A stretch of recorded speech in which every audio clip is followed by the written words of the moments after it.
Welcome to Unashamed Unafraid, a show unashamed about sexual addiction recovery and unafraid of coming unto Christ for healing.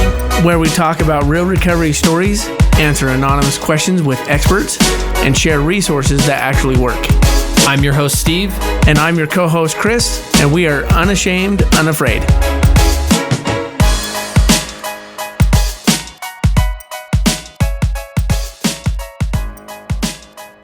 Chris. Yes, sir. Scuba Steve. What is up? Just here recording a podcast again.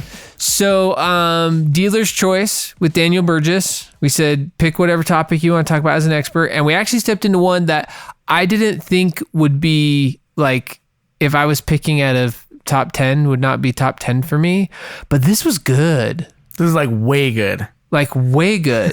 So how to do conflict, right? How to actually do communication and connection. What does every person go to marriage counseling for?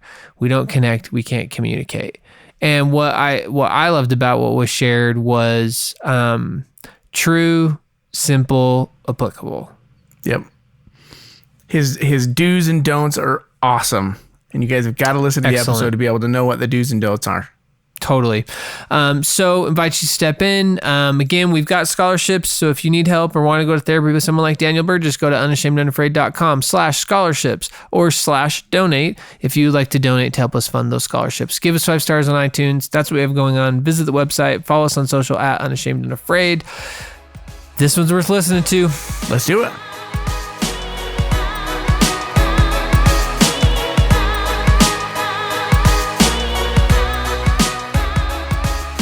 Daniel, our first to do a double-double on episode duty.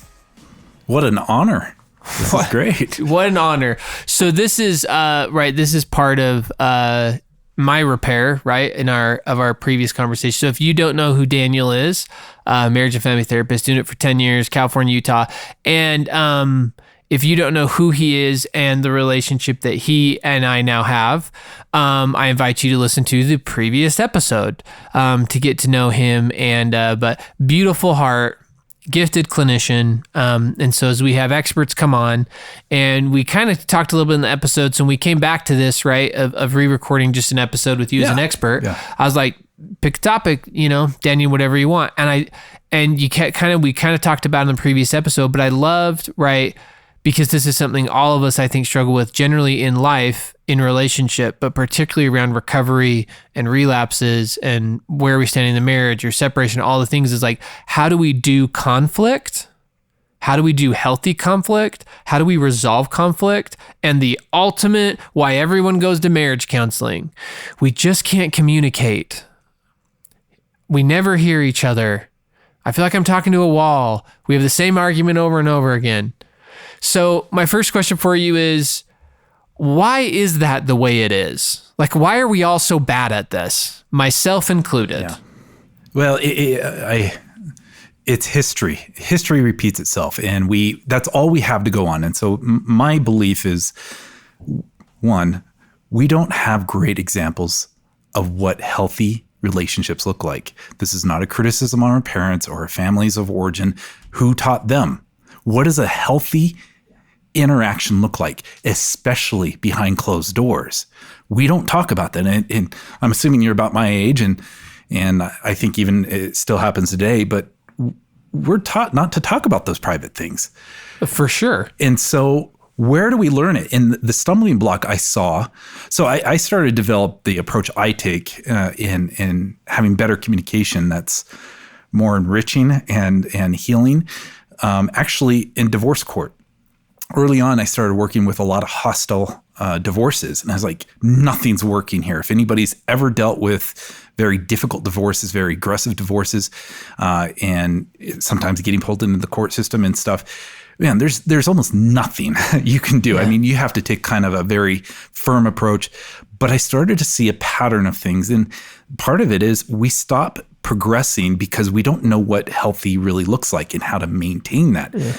One of the reasons why my wife and I have there's always a limit, but we will actually have very difficult discussions in front of our kids so that they could see what it looks like in the messy.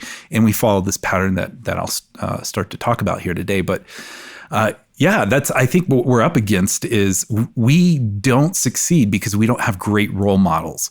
And the history pulls us back. We start science-ing. We see, you're doing it again. And that negativity doesn't allow the other person to recover and be able to say, it causes what we call a backfire effect. They put their heels in the sand and they resist it and they say, no, that's why I did this. They provide excuses and defensive proving tactics, and they don't necessarily always want to lie, but they're trying to take a defensive position. So, Chris, I know you have never experienced that. Never. Let's talk. Well, just like I hear this with a lot of the men that I talk to in recovery, and they're like, I had a slip and it's been 6 months, and then she did that same thing where she's like, you always do this, you know, or I hear a lot of spouses saying they're waiting for the boot to drop or whatever that saying is, like the other shoe to drop. The other shoe to drop, you know, and or a boot, depending on where you live in the country or world. True. And so how do they handle that? What is the best way to handle something like that? Yeah, so we're going to, of course, and this is an appropriate topic. So we're bringing in mental health issues and addiction behavior. And this is why I tend to help couples measure progress over time as opposed to instances. We tend to see things as ground zero when we slip back. And if that approach is working for you, great. However, in communication in couples, this often feeds that sign-seeking behavior. And I don't use that in a pejorative. That's what we do. It's like, oh, I'm seeing you do this behavior again. That means you're going back to old patterns. And that's scary. It's rightfully scary. But when we could change that dynamic and start saying, okay, over the last year, month, 2 years, whatever it may be, how are you doing? Because we get to have bad days. Now, in this context, right, I'm not justifying an affair is a bad day, right? Right. That's not at all what I'm saying. I want to make sure that the listeners understand that. But I've got a buddy of mine that he says that he has 11 years of sobriety, right, with 2 instances of slips with masturbation during that time. That's huge for him, even though he's had 2 slips, but that's just huge. Mm-hmm. So, and that's why I think it's important to look over that period of sobriety. He's been sober. And this, and I'm not minimizing that, but I think that's important when you come to the conversation and look at it from an opportunity perspective, because when you bring that negativity or that confrontation, does it help? when somebody says, see, you are masturbating again.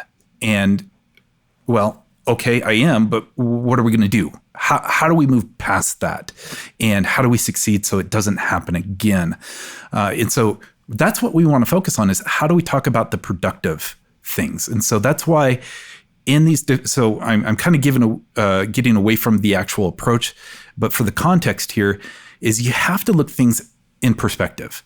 And when you come to that conversation, to be able to hold that perspective, again, there's definitely lines that shouldn't be crossed or anything, or this should never be used as an excuse. And I'll talk a little bit more about that. Is the tools I introduce here are never an excuse to do bad behavior, nor are they used to be weaponized against the other person. So the first thing you have to do is you look at the person and you assume the best.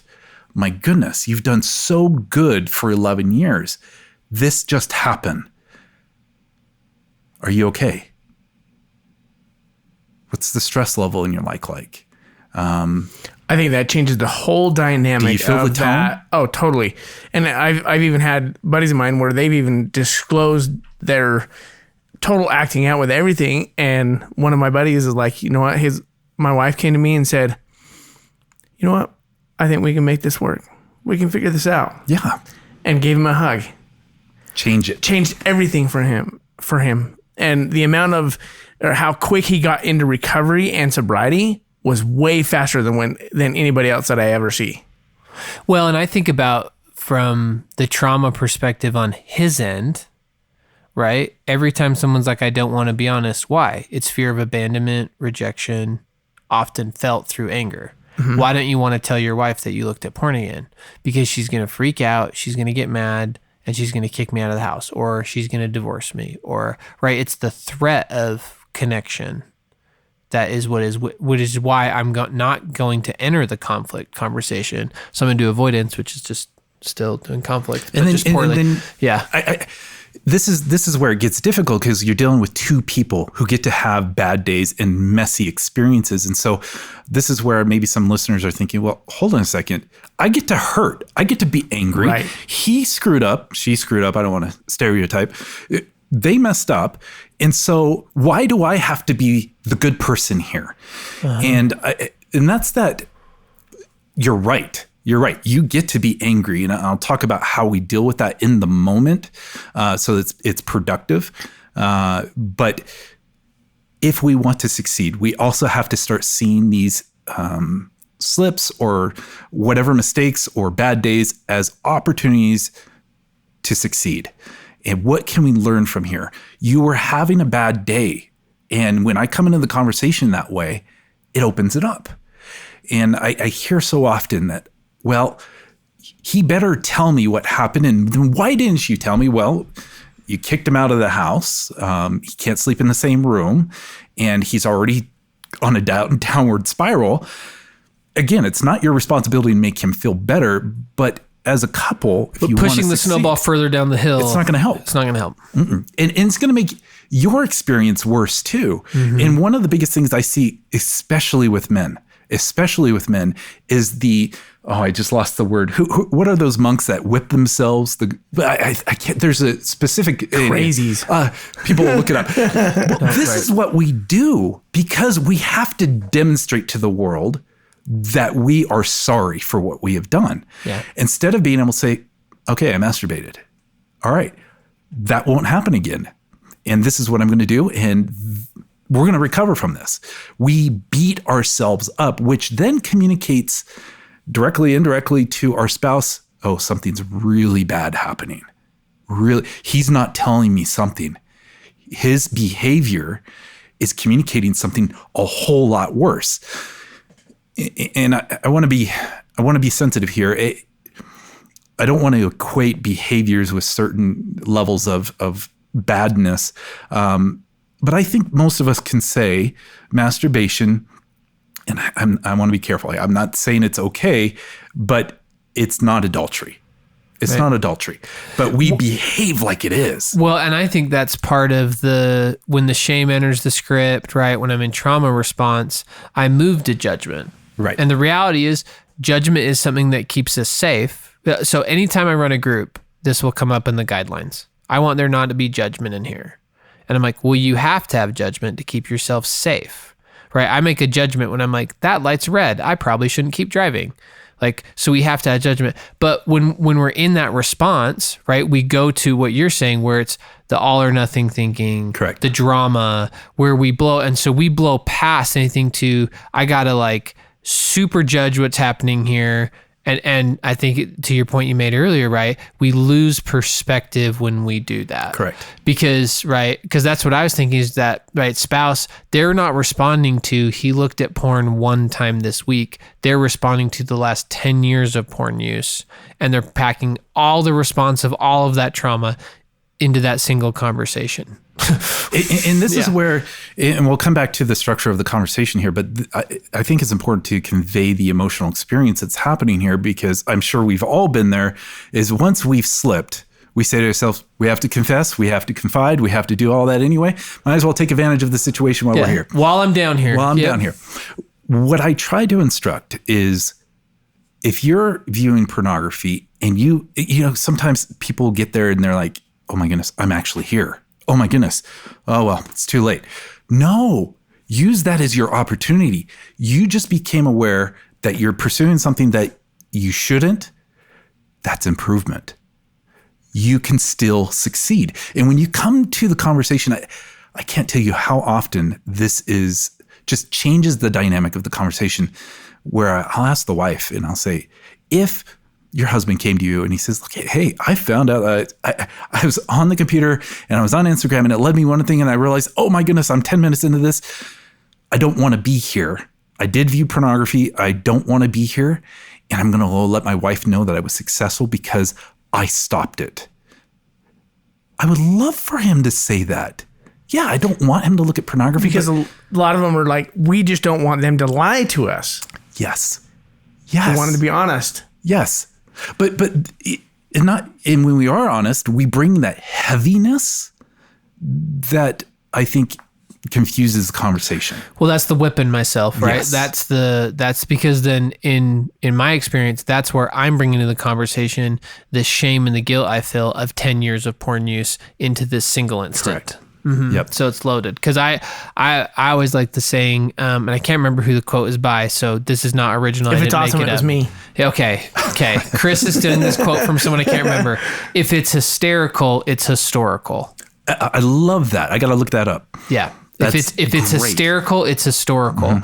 And so I think to your point, it's like, I have a right to be mad, right? And I'm putting words in your mouth now, but it's like, you can't bring all of the hurt and mad of the last 10 years into this conversation if you want it to be successful. If you're trying to back, and that's true in any emotional space. I can't do 10 years of spiritual healing or 10 years of college in one day, in one moment. I can't fit all of that in a moment, which is why trauma work is so hard for people. Because it's like, I'm carrying around all this baggage and I keep trying processing it in a single moment.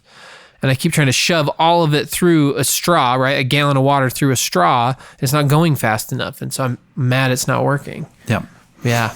It's such a bad cycle because just so many men I talk to, it's like, I have to demonstrate, we go to therapy and they're going to accuse me that I'm not taking it seriously. And so there's this cycle that is just fed. And if we could break away from it, and that's going back to your original question, is why aren't we successful with that? And we've got societal scripts, we've got therapeutic scripts, we've got, our interactions with our spouse that just constantly feed this. But if we could break away from it, and if we have structure around this, and that's where I introduce these do's and don'ts to conversations, is when you need to talk about something heavy. It doesn't even need to be confessing. In fact, it could be just, you didn't get sleep for a few nights and you're not emotionally there.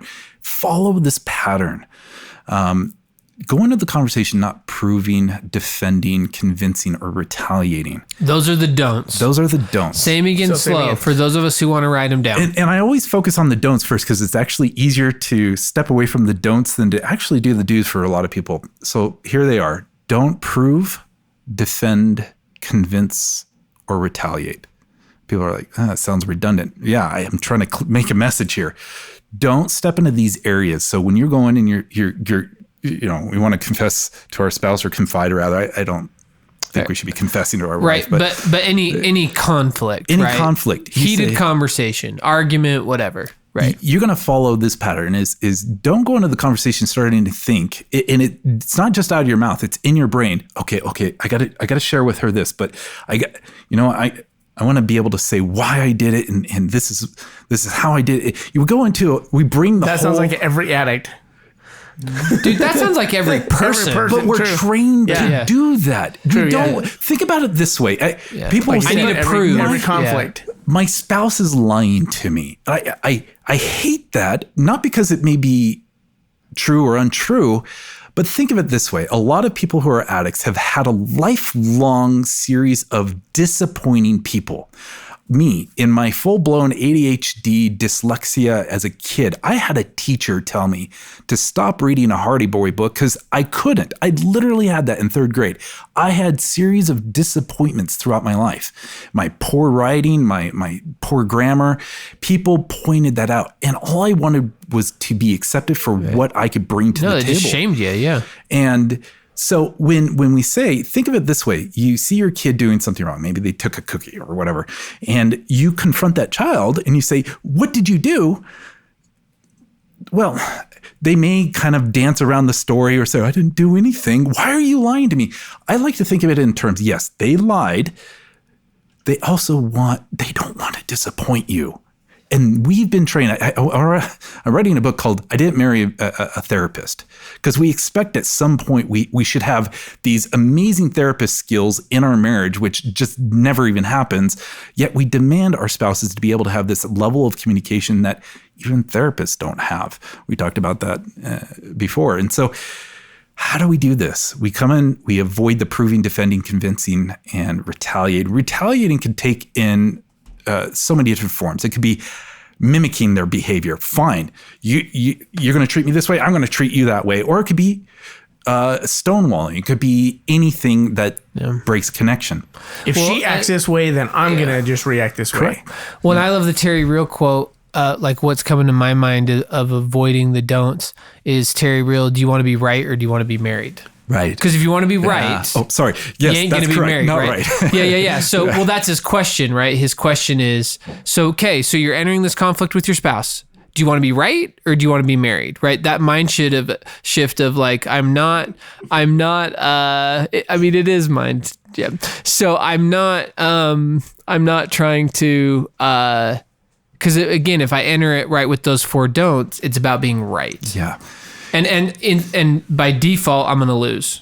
And I want to remove that whole dynamic from the conversation, because that's what causes us to not connect, is going into a conversation right or wrong. It has nothing to do with that. So what I suggest doing is the do's, and this is what they are, just 4, is be clear, concise, confident, and caring. In relationships, go ahead and throw in loving there. I just wanted another C word for the alliteration. But being clear, concise, confident, and I want to clarify in here, confident doesn't mean I am a good person. It means it's not arrogance. It's not arrogance, and it doesn't mean you're even feeling confident. It just means present. Look at, this is what happened. You're doing it with clarity. You're doing it without excuse. It's kind of redundant like the don'ts. Be clear, concise, confident, and caring. Watch how the conversation changes. It's beautiful. Absolutely beautiful. We over talk everything, and it keeps us from actually connecting. The other one, so assume the best, the 4 do's and don'ts, and then avoid what I want to find a different phrase for it, the divorce equation. And that is this: if you loved me, fill in the blank. Mm-hmm. If you cared, fill in the blank. It's a logical fallacy. Right. It's placing a manipulative condition on something. It's assuming mind reading. It's assuming it takes the responsibility of us not having to say, actually, I need you to do this. And let's take maybe a silly example. I want you to come. If you love me, you'll come to my family for Thanksgiving. Well, I don't get along with your family. I don't want to go. The most loving thing you could do is actually communicate that. I'm struggling and I know my limits.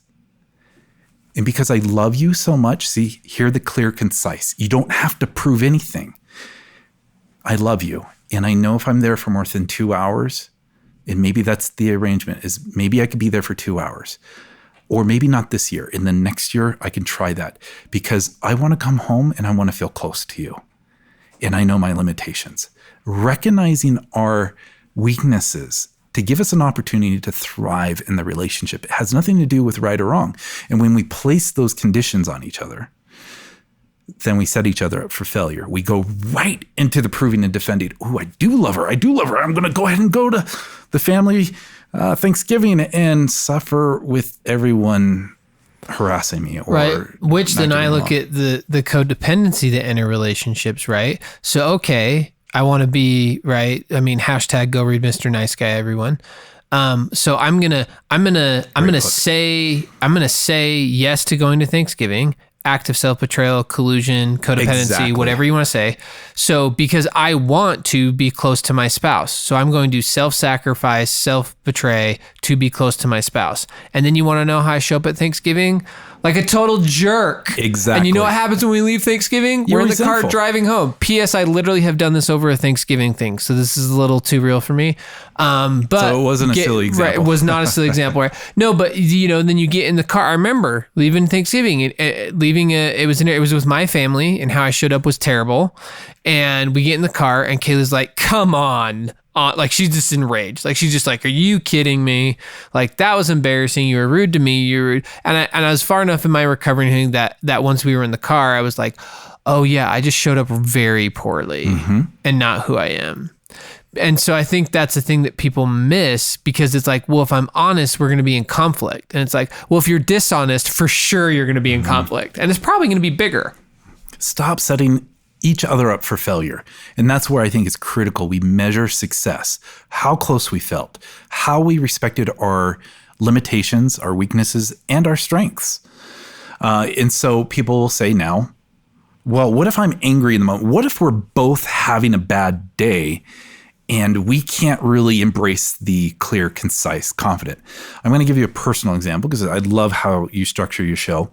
And so I will get personal. My wife I share this in presentations, and so she's totally fine with me sharing this now. I'm not diving into something too personal here.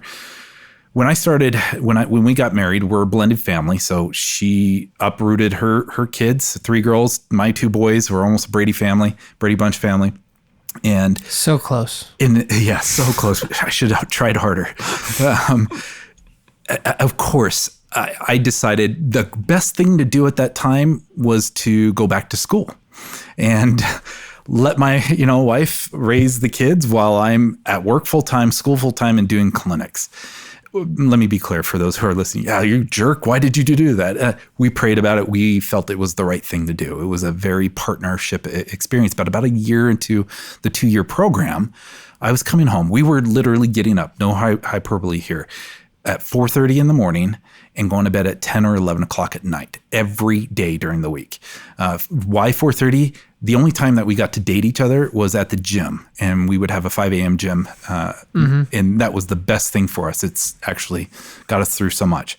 But I remember a week that I was coming home and my wife was clearly distant. And I own up to this. And I knew she would be crying and she was having a difficult day. I would go right to bed thinking, we got to get up in a few hours. It'll be fine. And I wouldn't address it. It's horrible, horrible. About a week into this particular experience, it couldn't be ignored. She was crying. And usually I ask people, what are you thinking? I'm not going to put you guys on the spot here. But in my mind, I was like, oh my goodness. How am I going to navigate this conversation? I'm exhausted. Who did I just make the conversation about? Me. Not about her. I didn't create a safe place for her at all because I was concerned about what was going to happen or discussed or shared.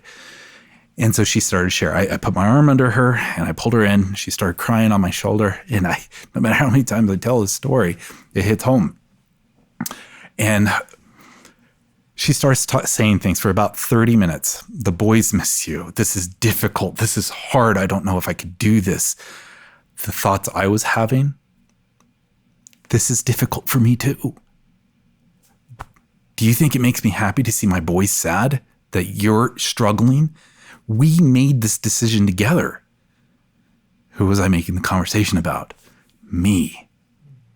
And I realized that. And I never sugarcoat anything. In fact, that's why I do my podcast the way it is. I think we have too many perfect examples out there, which aren't always perfect. It's messy. It's hard. And even if you have the best way to interact, it's still going to be hard. And that's what it was for me. I had to be clear, concise, and confident, but I was falling into the proving, defending before anything was even said. And she started saying all this stuff and I wanted to defend. That's not exactly what I did. And no, that's not what the boys, who was I making the conversation about? Me. So I bit my lip. I literally bit my lip. And there's about a point at about 30 minutes in the conversation or she talking to me, she said, I'm sorry, I'm complaining. Perfect opportunity. It was the window of opportunity. I said, clear, concise, confident, caring, and loving. I haven't heard a complaint. I've heard an amazing woman trying to do her best, and it's hard. Tell me more. I had to fight back every desire to defend myself and to say, you didn't represent that situation correctly. This is hard. This is suck. I even want to say, fine, a year into a 2-year program, I want to say, I'm done. It's not worth it, right? I just catastrophized everything. And that's what we do. Yeah. We lose connection. But what was valuable there wasn't about who was right or wrong. It was creating a connection and communicating safety. You get to tell me whatever you want to tell me without fear. And we're going to sit with that. She spoke for another 15, 20 minutes, and it's late. It's near midnight. And she says, "Thank you. I love you." Aside from saying, "Tell me more," I didn't say anything else. She needed to connect with me. And I almost robbed her of that experience. So in this experience, whether it's masturbation, a difficult conversation, what we're craving, we hear it all the time, is connection. Right. But we go right into these conversations disconnecting. And if we could get past that, amazing things will happen. About a week later, this similar thing happened again. And this is why I think this part is important, because I had to recognize my limits. At that time, the second time, it was getting tough. I was burnt out. By the way, in addition to ADHD and dyslexia, I have sleep apnea. So I am all over the place, messed up. And I was fried. And I knew I would not be able to do that again, even the second time around. And so she started, as I pulled her in and she started talking to me, I paused and I said, "Sweetheart," I said, "the clear, concise, confident, and caring thing." I said, "I love you. And what you're telling me is very important to me. And I want to give you my undivided attention. I cannot right now. Can we do this tomorrow at 5:00? I will skip my class and I will be home. That's what's important to me. I'll sleep on this and then I want to be present with you." So what's critical here is this is the third or fourth concept here. I always kind of change them around. It depends on the relationship. Is follow up. Schedule. This is a solid concept that could be applied into so many different avenues and relationships, whether you're a leader in your church or a relationship or husband and wife. It could be used so many things, because if I sat there and said, "I can't do this right now and let's go to bed, I want to rest on this," what's going to happen? When are we going to talk? Yeah. You're just avoiding me. Right. You've just escalated in being honest. Right. Or even worse, I've done compliance, which is a form of denial. Like, Correct. How do I get you to stop talking right now and then pretend we're never going to do this again? Right? Like, how do I end this now? So this is why the follow-up actually should, in most cases, especially if this concept is new, include not only a schedule, a time, but a duration. The duration is key for the reason that you just brought up. We don't know how to end a conversation.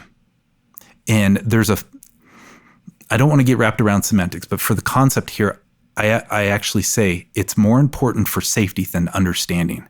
When we go into these conversations, we're craving to be understood. What you provided to me in our previous episode was safety. I did not expect you to understand. And it was not my, and if you didn't, and if you said, "I understand," I'm not going to hold you to that. Right. But it was how you demonstrated love and respect was safety. Right. The reality is I don't know what other people are experiencing. No one can. And we get into a dangerous position when we start to say, "I understand what you're saying." Why do we do that? To either end the conversation or because we do think we understand. But then what happens is the next day we do something that clearly communicates we didn't understand, and it upsets our partner.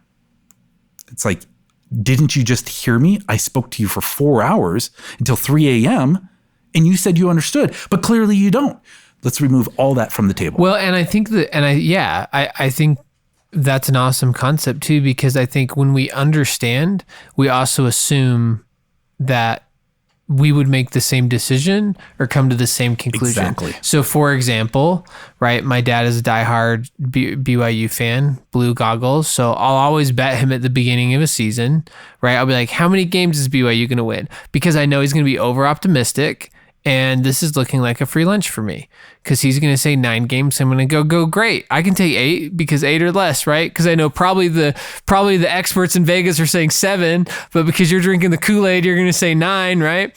And so he and I have the same information, the same understanding. Right. Yet what he will choose to do with that and how he will react to it and do it differently. Great example. Is totally different how I'm going to react to do it. And I know, right, for me, like my marriage, I've had frustration around that because I'm like, you have the same information as me, so why wouldn't you make the same choice that I'm making? So as you're explaining that, I'm like, even if you do understand, it ain't worth much. Like, even if you nail it, even if you're like, I perfectly understand you, and even if you do, what does it get you? Exactly. And that's the unspoken expectation with understanding, is somehow, because you understand, you're either going to do something differently or you're going to be able to get me, if you understood me, it goes back to that. The other concept is, if you love me, if you understood me, then you would have done this. We place these sign-seeking, conditional, and quite frankly, it's manipulation in a lot of ways. We don't know how to get the love we want, so we place conditions on it. Right. And so the duration is critical here, and it really varies depending on the relationship. And you don't need one if you feel like you're doing this pretty well. But even my wife and I will sometimes, okay, let's just talk about this for a moment. We may not put a specific time frame on it, but we know once it goes past a certain period, we're either looking for ways to, okay, how do we end this? But we've gotten to a point where we could just say, okay, I need to go to sleep. And we don't take offense to that because we've been practicing this. But sometimes I recommend only 30 minutes. What could you cover in 30 minutes? That's the whole point. Yeah, you have to get clear. You have to get clear. Yeah, and concise. it really forces you. And it's not about finishing the conversation in 30 minutes. It's about knowing your limits, especially if it's something very difficult. I don't recommend going over 60 minutes for people who aren't used to this and are dealing with very difficult topics. Yeah. It gives you both an out. Okay, let's pick this up again next week or tomorrow. So you do another follow-up. Now, if you are the one that says, you know what, I want to give you this space tomorrow at 5:00 to talk about this, you have to be the one that brings that up.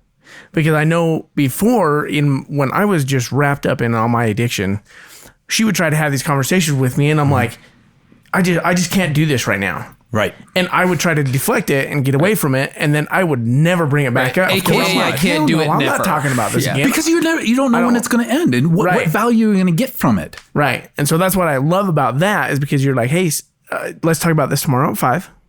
Let's talk about it for an hour, because that's the time that we have, or whatever. You put that time limit on it. And then I got to make sure that I bring that up and that's one thing that I've really been trying to work on. Autumn, I don't have time to work on this right now at work, but I want to give you the time. And I just did this in a text. She sent me like this huge long text. Yes. And I'm like, I want to give you time on this. I'm at work right now, so I don't have time to answer this, but I want to go through this with you. And then I bring it up to her and be like, okay, let's talk about this. I love it. It changes everything. So here because I know we're going to keep moving on. Before we move on, I want to insert this. So in the back of my mind, I've been thinking about the EFT model, right? Which is get out of context and get to the actual emotions and connect, right? Which I think, right, you're doing the same thing a different way. But then my question is, because I thought this a little bit for a second, and I'm like, people are going to think this when we say, don't worry about understanding, assume the best, right? Going into some of these things, like, how do we make sure that we stay in a place of empathy? Because empathy is really important. So me understanding you contextually or whatever, again, we've established does not have that much value. But to use the Brene Brown video that I hope everyone's seen, to crawl in the hole with someone, right? So I'm thinking of the example you gave of the conversation with you and your wife. She did need empathy from you to go, wow, you're feeling overwhelmed. I can sit with you in overwhelmed. Because me going, I'm unwilling to do that, right? Or doing the sympathy thing, like, wow, being overwhelmed must be hard. I've never been overwhelmed, but it sucks to be you, right? Or whatever, shaming, right? And so how do you make sure we keep empathy or get to empathy? Your question is articulated perfectly, because this is, again, why we fail, is we aren't taught what empathy really is. Mm-hmm. We make an assumption that we have to be. When Brene Brown says that, she isn't saying, forget who you are. 100%. Don't forget what your weaknesses are or your capacity is. That's not empathy. That's Well, that's a meshing. That's a meshing. That's codependency. I didn't want to say that, but I think you're right. Well, this is so one of my big mentors, Magic Mark, shout out, listen to the Magic Well, right? Mark will say, no one's an empath. When you say I'm an empath, Chris, I get in so much trouble for saying that. I just feel what you're saying. What Mark would say, and I agree with him, is like, no, you don't have boundaries. Like, you don't have emotional boundaries. Like, when you're sitting in line, and the reason I say this is so true of me. I get lost. I'm in the freaking grocery store, and the person 3 people ahead of me in the checkout line is having a hard day, and now I'm like, my day's hard.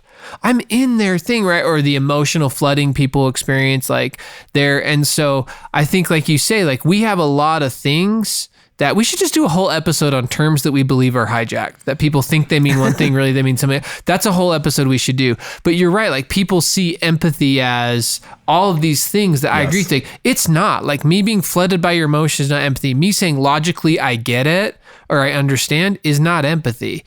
And so there's all the don'ts. Get us to the do's, so Daniel, of empathy. This is what empathy can look like. So I'm going to come back to the scheduling, because sometimes, and I want to address the empathy. Yeah. It's all wrapped up. This is all empathy. This is real empathy, is being able to know your limits and to be able to communicate in a loving way. And so what if you are let's say we said 5 o'clock tomorrow. One of the things I struggled with early on in that very rigorous and overwhelming schedule that we had is I'd spend a full day at work, and then with clients, I'm emotionally drained. And the first thing that my wife wanted to do, and boy, this tore me up, was I would walk in the door and she would embrace me and start kissing me all over the face. And so I am overwhelmed. I love her. And for that first year, I didn't say anything. I just embraced her, but it was physically painful for me. And I started to think, oh my goodness, if I love her, I would be feeling like she is. And one of the most scary things for me to be able to say was, I can't do that when I come home. I need a few minutes. I'll go into my room, recover. I'll say, give me 15 minutes. So the scheduling and the duration I give her, and I would follow up. Sometimes at the end of 15 minutes, I was not ready. But it was my responsibility, like you were saying. I would text her, or I'd step outside and say, sweetheart, I'd put my hand on her shoulder or her back and say, I need a few more minutes. I want to be here for you. And then when I was ready, I would come out and we would kiss and we would hold each other. That's empathy. Mm-hmm. And her empathy towards me would be, so ADHD all the way, and she's just organized, amazing, just brilliant with how she lives her life. And so we're very opposite in that way. She came up to me one day and she puts her hands on my face in a different topic and situation. She looked at me and she said, I don't understand, but I love you. I realized at that point, and that's why I started to really dig into this concept, is I felt something. I immediately stopped having this feeling like I had to convince her of what I was experiencing. In that moment, I knew I didn't have to. And if she had additional questions, I trusted her as an adult to ask me. That's empathy. That is mutual love and respect. Mm-hmm. Not pursuing or avoiding or getting overwhelmed or putting yourself in a situation that's so overwhelming that you can't do it. Clearly there are things in life that you don't have that choice, but that's less frequent than I think we realize, right? And Chris has a contextual example of this for us. Yeah. What do you with got? Autumn, right? Remember the conversation? Remember that one conversation with Autumn, Chris? Tell us that one. Which one? No, but when she was like, do you have more to tell? Like when you finally disclosed everything, how she approached you in that conversation. Really safe enough to be able to tell her everything. Well, just as you were describing empathy in that way, that was the thing that came to my mind. Absolutely, because that was the case where she was like, I know something's going on. Mm-hmm. She's like, if you know that there's something going on, but you're not ready to tell me, then just tell me that.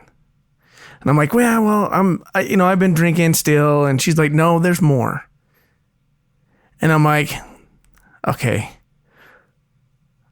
babe, I didn't say babe. I was probably not at that time. I was like, yeah, there's more, and I'll tell you about it. I'm not ready to tell you right now. Right on. But I'll talk to you about it on Tuesday. But that was the miracle of that was that she didn't say, "Dude, you better say all that stuff right now. You better kick it out right now." Right.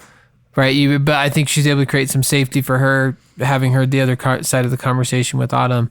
Right. But the empathy there of just being willing to hold, because I think that's, to your point, what I think we've been learned is get out of there, fix it, don't go there, do not be with it. And so as you've been talking to me, like, I guess an add to how I understand empathy, I'm like, it's actually to do nothing but to be with it.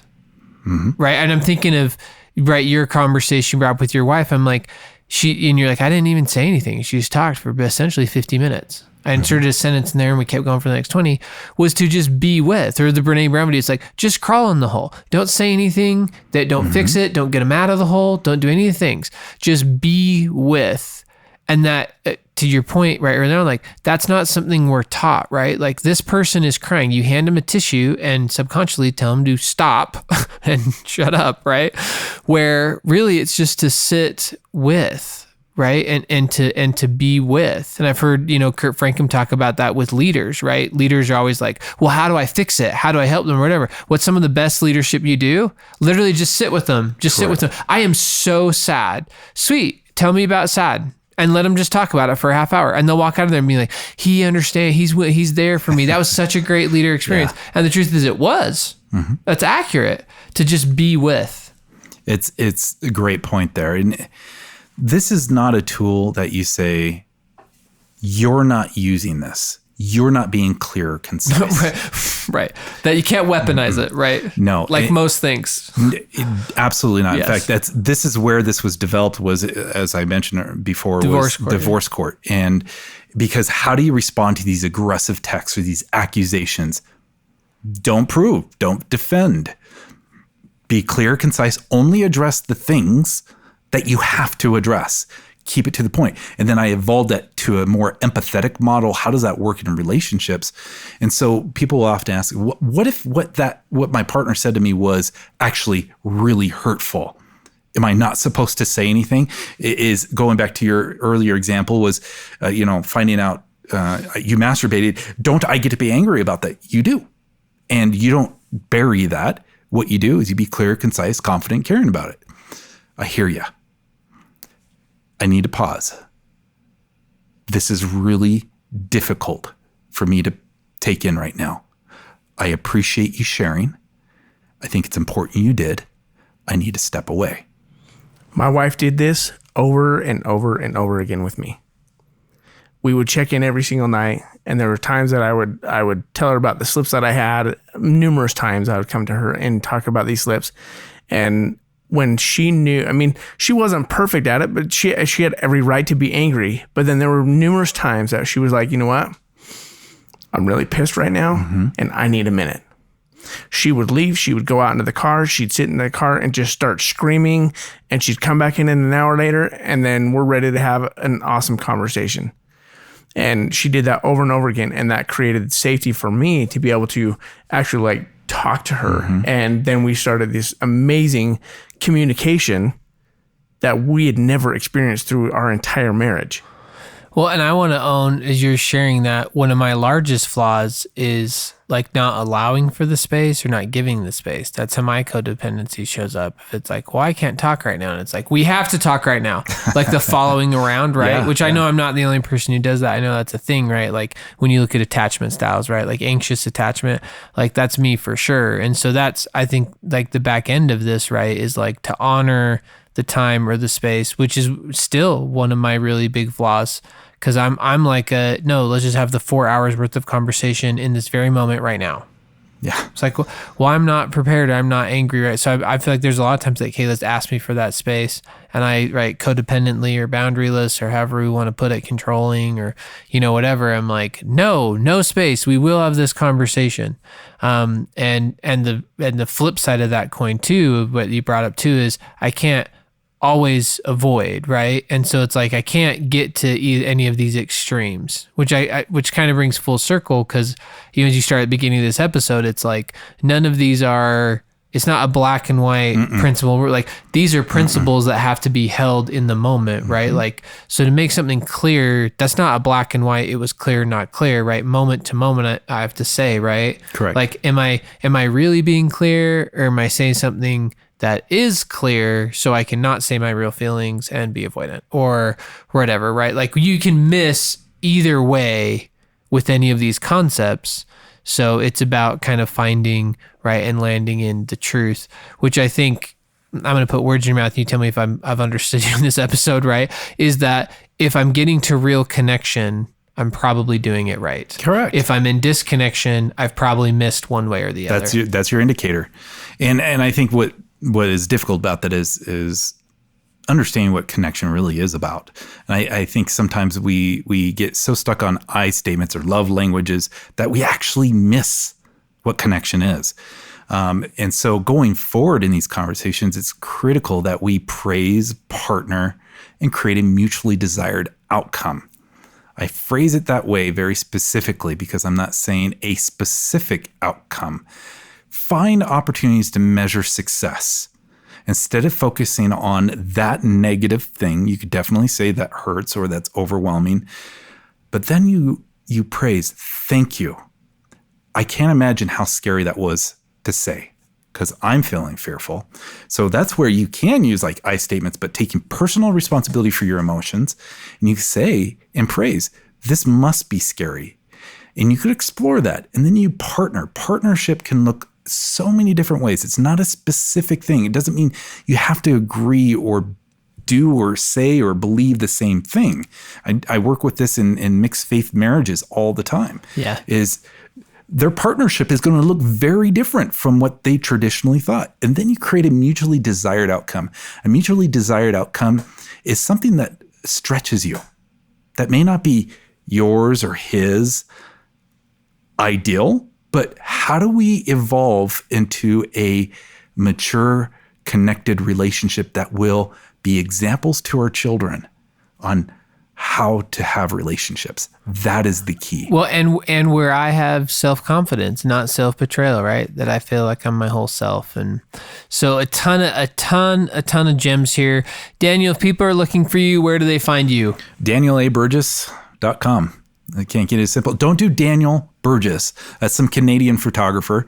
It's Daniel A., my middle name, Alan. Just well, unless you're in Vancouver looking for photographer, then that would be a fine website. But you won't find me. You won't find right. And So then Daniel A. and Burgess. tell us about the podcast so people can find you there too. Improving intimacy.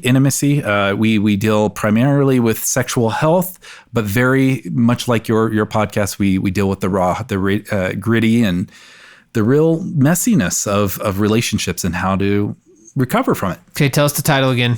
Improving intimacy. Improving intimacy. Tell us the website again. DanielABurgess.com. DanielABurgess.com. Thank you for being with us. Such an excellent episode. Thank you. I hope people got as many gems as I've gotten out of this. Definitely I think every marriage or every person going into a marriage or is going to be married someday should listen to this episode.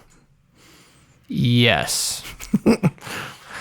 And if you're enjoying this episode and want to help us with things that we're trying to do, you can donate at unashamedunafraid.com/donate. We are a nonprofit 501c3, and those donations go to fund scholarships to help people go to marriage counseling. So literally, we have a scholarship right now that if you want to go to marriage counseling with Daniel, we will pay for 6 sessions. Apply at unashamedunafraid.com/scholarships.